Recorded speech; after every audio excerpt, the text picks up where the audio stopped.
Hello నమస్తే, నేను మీ గాయత్రి సనత్. ఈరోజు నేను గుజరాతీ డిష్ ఖాండ్వీతో వచ్చాను. ఇది ఒక ఈజీ అండ్ టేస్టీ రెసిపీ. మీరు చేసుకొని తిని ఎంజాయ్ చేసి మీ ఫ్రెండ్స్ అండ్ ఫ్యామిలీకి షేర్ చేయండి. Welcome to Gayatri Sanath kitchen. ముందుగా 2 స్పూన్స్ పేస్ట్ వచ్చే విధంగా అల్లం వెల్లుల్లి పచ్చిమిరపకాయ వేసి గ్రైండ్ చేసుకోవాలి.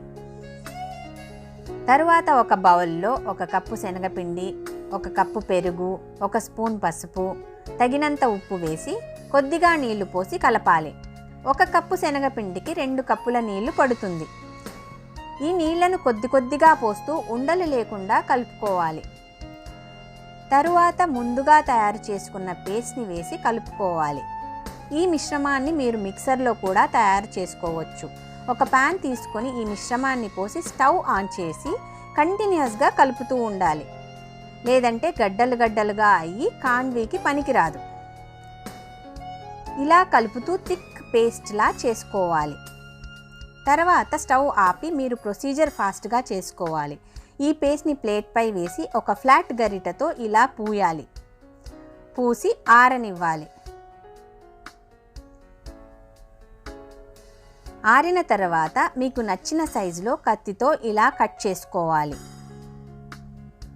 నెమ్మదిగా ఈ విధంగా రోల్స్లా ఇలా చుట్టుకోవాలి.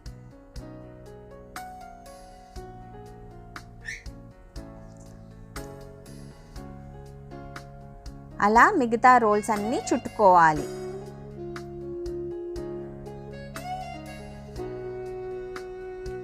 చుట్టి ఒక ప్లేట్లో అరేంజ్ చేసి వాటిపై పచ్చి కొబ్బరి తురుము, తరిగిన కొత్తిమీర వేయాలి. తరువాత దీనిపై వేయడానికి పోపు పెట్టుకుందాం. పోపుకు ఒక ప్యాన్లో ఆయిల్ పోసి ఆవాలు జీలకర్ర వేసి అవి చిటపట ఆగే ముందు 1 టేబుల్ స్పూన్ నువ్వులు వేయాలి. తరువాత ఎండుమిరపకాయ, తరిగిన కరివేపాకు వేయాలి. స్టవ్ ఆఫ్ చేసి ఈ పోపు నెమ్మదిగా అన్నిటిపై పడే విధంగా స్పూన్తో పోయాలి.